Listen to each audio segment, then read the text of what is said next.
He never won a championship, never broke any major career records. His football career lasted just 4 seasons due to injury.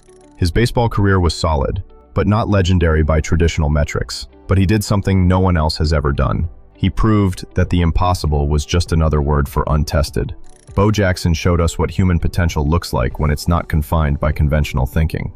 Think about what he accomplished in context. He made the Pro Bowl in football after playing just 7 games that season. He hit 22 home runs in his first full baseball season while still learning outfield positioning. These weren't flukes. They were glimpses of what sustained focus could have produced. Modern sports science tries to explain what Bo did.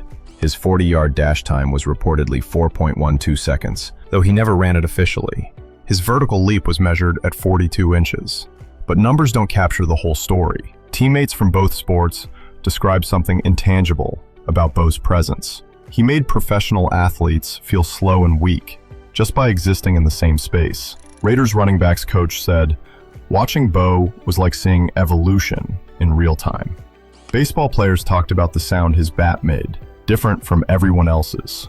It wasn't just that Bo was fast or strong. It was that he seemed to operate by different physical laws. We'll never know what heights he could have reached if that hip injury hadn't happened. He was 28 when he got hurt, entering his athletic prime. Most running backs peak between ages 28 and 30. Baseball players often have their best years in their early 30s. Bo was just getting started. But maybe that's the point. Some legends are meant to burn bright and brief, leaving us forever wondering, what if? Bo Jackson became mythic precisely because we never saw his limits. We never watched him slow down, never saw Father Time catch up. In our minds, Bo Jackson is forever running away from defenders, forever launching baseballs into the stratosphere. Today's athletes are more specialized than ever. Two-sport high school athletes are becoming rare. College dual-sport athletes are almost extinct. Professional dual-sport athletes like Bo and Deion Sanders feel like creatures from another era. Could another Bo Jackson emerge in today's sports landscape? The money is too big, the specialization too intense, the risk too great. Modern athletes train year-round for their specific sport from childhood. But Bo proved that natural talent combined with competitive drive could transcend specialization. He showed us that sometimes being great at one thing means being willing to try everything. Bo Jackson didn't just know sports, he knew when to walk away. He walked away from Tampa Bay when they betrayed his trust. He walked away from football when his body said enough. He walked away from baseball when his family needed him more than the game did. Each decision revealed character over celebrity, values over validation. In an era where athletes chase longevity records and farewell tours, Bo simply stopped. And maybe that's the greatest lesson of all.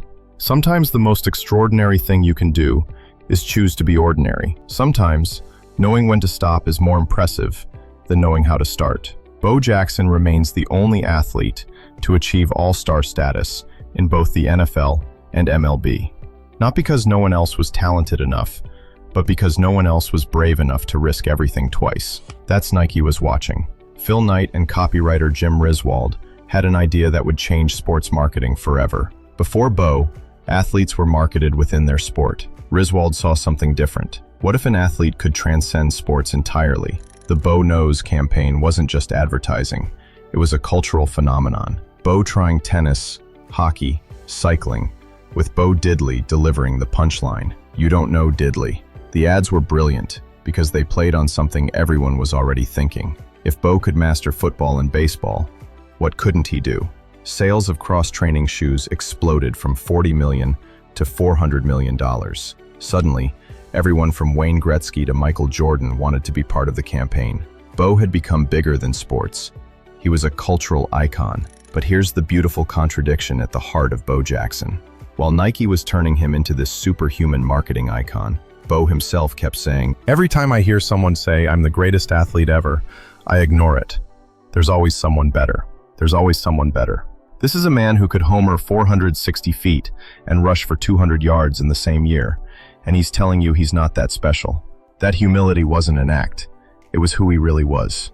Bo would often say he was just blessed with speed and strength, but plenty of people had those gifts. What made him different was something else entirely. Bo Jackson, documentary script. There's only one athlete in American sports history who achieved something that sounds completely impossible. Bo Jackson is the only professional athlete ever named an all-star in 2 major American sports. Not just good at both, We're talking elite level, all-star status, in the NFL and MLB simultaneously. But here's what makes his story even more incredible. He almost never played professional football at all. See, Bo Jackson was supposed to be a Tampa Bay Buccaneer, but one phone call changed everything and accidentally created the greatest dual-sport athlete the world has ever seen. Vincent Edward Jackson was born November 30th, 1962, in Bessemer, Alabama. They called him Bo because he was always getting into trouble like a wild boar. 8th of 10 children, growing up in poverty. But somehow this kid could do things with a football and a baseball that defied explanation. His mother Florence worked multiple jobs to keep the family together. Bo would later say that watching her struggle taught him about resilience. But even as a child, there were signs that Bo was different. He could throw a baseball through a tire from 60 feet away. He once ran through a brick wall during a neighborhood football game, literally through it. His friends thought he was part machine. At Auburn University, he didn't just play both sports, he dominated them. Auburn coach Pat Dye had never seen anything like it. Spring football practice, then baseball season, then back to football conditioning. Most athletes would break down under that schedule. Bo thrived on it. 1985, Bo wins the Heisman Trophy, rushing for 1,786 yards, while simultaneously hitting .401 in baseball. .401, that's not just good. That's phenomenal for someone splitting time between two sports. Auburn coach Hal Baird put it perfectly. He could do it all. Run, throw, hit for power, and he was humble. That humility would define everything that came next. Then came April 1986, and everything changed. The Tampa Bay Buccaneers flew Bo to a physical without NCAA approval. The SEC ruled him ineligible for his senior baseball season. Bo felt sabotaged, and he made a promise that would alter sports history. He vowed never to play for the Bucs. But here's where it gets interesting. Bo had a choice to make, and his reasoning reveals everything about who he really was. When asked why he chose baseball over football, Bo said something that would prove tragically prophetic. Quote, "The Heisman is nice, but the NFL doesn't feed me. Baseball does. My knees are my bread and butter." His knees were his bread and butter. Remember that phrase. It's going to matter more than anyone could have imagined. June 1986, Bo signs with the Kansas City Royals for $1.066 million. The Royals knew they were taking a gamble on raw talent. September 14th, 1986, MLB debut, 22 home runs and 10 stolen bases as a rookie while learning the position. But baseball scouts were seeing things that didn't make sense. Bo could hit a fastball 400 feet, then turn around and steal second base faster than guys who'd been doing it for 10 years. That famous June 5th, 1989 game against Seattle, Bo caught a deep fly ball, spun and threw out Harold Reynolds at home plate. The throw traveled over 300 feet on the fly. Players in both dugouts just stared. But Al Davis, owner of the Los Angeles Raiders, wasn't giving up. Davis had a reputation for embracing unconventional players, and he saw something in Bo that others missed. Davis understood that Bo wasn't just talented, he was a competitive advantage waiting to happen. Davis offered Bo the highest contract for a non-quarterback and made an unprecedented deal. Bo could play baseball first, football second. The NFL had never seen anything like this arrangement. Other owners thought Davis was crazy. November 30th, 1987, Bo suited up for the Raiders without a single football offseason. What happened next shouldn't have been possible. Monday Night Football against the Seattle Seahawks. Bo Jackson rushed for 221 yards. But it wasn't just the yards, it was how he got them. 91-yard touchdown run where Raiders teammates later said he outran everyone and disappeared into the tunnel at the 9-yard line. Think about that for a second. This man ran 91 yards so fast that he needed another 50 yards just to slow down. The Seahawks had professional athletes, guys who trained their entire lives to be fast. Bo made them look like they were running in quicksand. Earlier in that same game, Bo bulldozed through linebacker Brian Bosworth, a guy who'd built his entire reputation on being unstoppable. Bosworth just bounced off him like he'd hit a wall. Art Stewart, Royals scouting director, put it perfectly. He could run, throw, and hit for power like nobody I'd seen in 35 years. But we were just getting started. July 11th, 1989, MLB All-Star Game. This was the pinnacle moment, where both sides of Bo's talent converged in front of the entire baseball world. Bo leads off the game and homers 448 feet off Rick Reuschel on the first pitch. Then he steals second base. Tony Gwynn, one of the greatest hitters ever, watched from the dugout and said, "Sinkers down and in." He inside-outs it 460 feet. Who else in this league can do that? Red Sox legend Carl Yastrzemski simply asked, "What can't Bo do?" Bo Jackson was named MLB All-Star Game MVP. The same year he was an NFL Pro Bowler. Let's put this in perspective. He was simultaneously elite in sports that require completely different skill sets. Baseball demands hand-eye coordination, patience, and precision timing. Football requires explosive power, spatial awareness, and split-second decision-making. Bo mastered both at the highest level. But here's where the story gets really fascinating. Nike was watching. January 13th, 1991. Raiders playoff game against Cincinnati. Bo is tackled by linebacker Kevin Walker. It looked like a routine play at first. Hip dislocation. But it wasn't just any injury. It was avascular necrosis, where the bone tissue dies from lack of blood supply. The impact had disrupted blood flow to the hip joint. Without blood flow, bone tissue simply dies. Remember what Bo said about his knees being his bread and butter? It wasn't his knees that ended his football career. It was his hip. The man who chose the safer sport got hurt playing the dangerous one. At 28 years old, Bo Jackson's NFL career was over. Some anonymous AL executive told reporters, "We might be better off without him, better off without the greatest dual-sport athlete in history." Dr. James Andrews said his recovery would be atypical but possible. But doctors don't understand the mind of Bo Jackson. What happened next proved that Bo Jackson didn't know the word impossible. Hip replacement surgery. At 29 years old, Bo Jackson had an artificial hip joint. Missing the entire 1992 season, the Kansas City Royals released him. Most athletes would retire at this point. Hip replacement surgery was considered career-ending for professional athletes. Bo said, "I love baseball, and I yearn to succeed again." But he also said something else that revealed his philosophy. Quote, "God has his way of opening our eyes. He allowed me to have this hip injury." Bo saw this not as punishment, but as purpose. April 9th, 1993, Chicago White Sox. First at bat after hip replacement surgery. Home run. The crowd at Yankee Stadium erupted.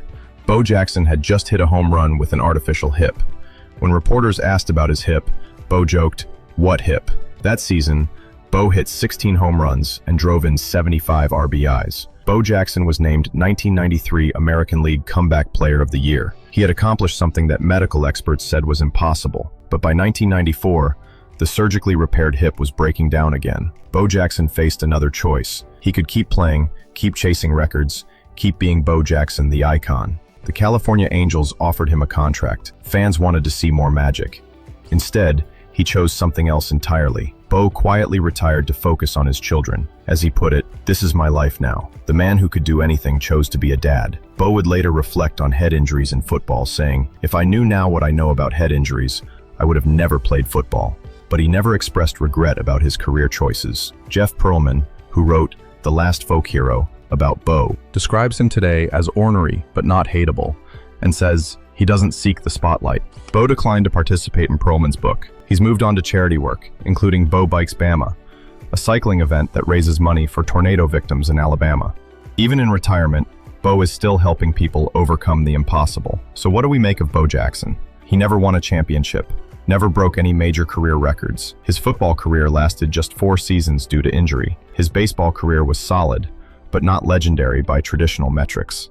But he did something no one else has ever done. He proved that the impossible was just another word for untested. Bo Jackson showed us what human potential looks like when it's not confined by conventional thinking. Think about what he accomplished in context. He made the Pro Bowl in football after playing just 7 games that season. He hit 22 home runs in his first full baseball season while still learning outfield positioning. These weren't flukes. They were glimpses of what sustained focus could have produced. Modern sports science tries to explain what Bo did, but maybe that's the point. Some legends are meant to burn bright and brief, leaving us forever wondering, what if? Bo Jackson became mythic precisely because we never saw his limits. We never watched him slow down, never saw Father Time catch up. In our minds, Bo Jackson is forever running away from defenders, forever launching baseballs into the stratosphere. Could another Bo Jackson emerge in today's sports landscape? The money is too big, the specialization too intense, the risk too great. Modern athletes train year-round for their specific sport from childhood. But Bo proved that natural talent combined with competitive drive could transcend specialization. He showed us that sometimes being great at one thing means being willing to try everything. Bo Jackson didn't just know sports. He knew when to walk away. He walked away from Tampa Bay when they betrayed his trust. He walked away from football when his body said enough. He walked away from baseball when his family needed him more than the game did. Bo Jackson remains the only athlete to achieve all-star status in both the NFL and MLB. Not because no one else was talented enough, but because no one else was brave enough to risk everything twice. That's the real legacy of Bo Jackson. Not what he accomplished, but what he dared to attempt. In a world that tells us to pick one thing and master it, Bo picked two and mastered both. Then he picked family and mastered that too.